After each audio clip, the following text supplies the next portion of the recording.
Pakbuk.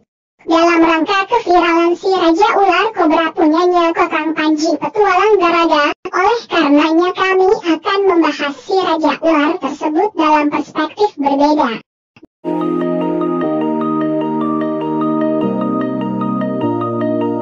Di balik ketenaran dan keviralan Garaga si Raja Ular milik Panji Petualang, ternyata ada kisah memilukan yang tersimpan di kehidupannya si Raja Ular.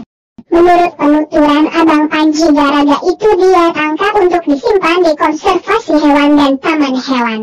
Tapi ternyata memelihara dan merawat Garaga tak semudah itu jika Garaga diperlakukan sama seperti ular lain. Garaga bakal mengamuk dan menyakiti dirinya sendiri.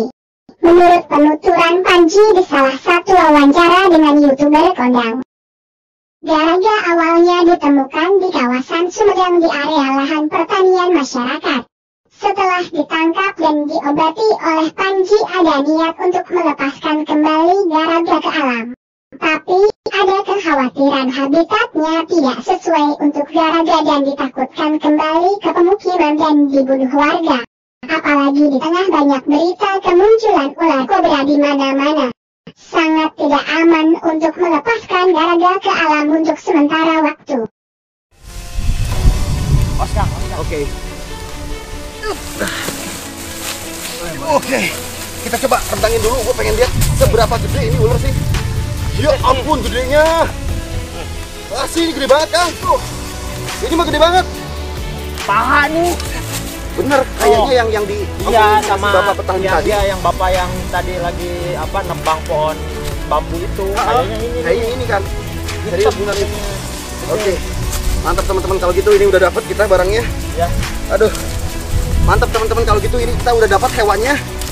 Panji akan bawa ke rumah untuk jadi maskot di rumah sana teman-teman.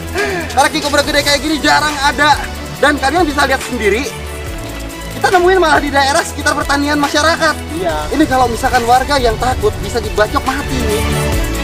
Menurut Panji, Garaga akan dia pelihara terlebih dahulu sembari mencari habitat dan lokasi yang sesuai untuk Garaga. Harus sangat jauh dari pemukiman dan juga ada ketersediaan makanan untuk Garaga juga. Sehingga dia bisa hidup dengan tenang dan tidak mengganggu manusia.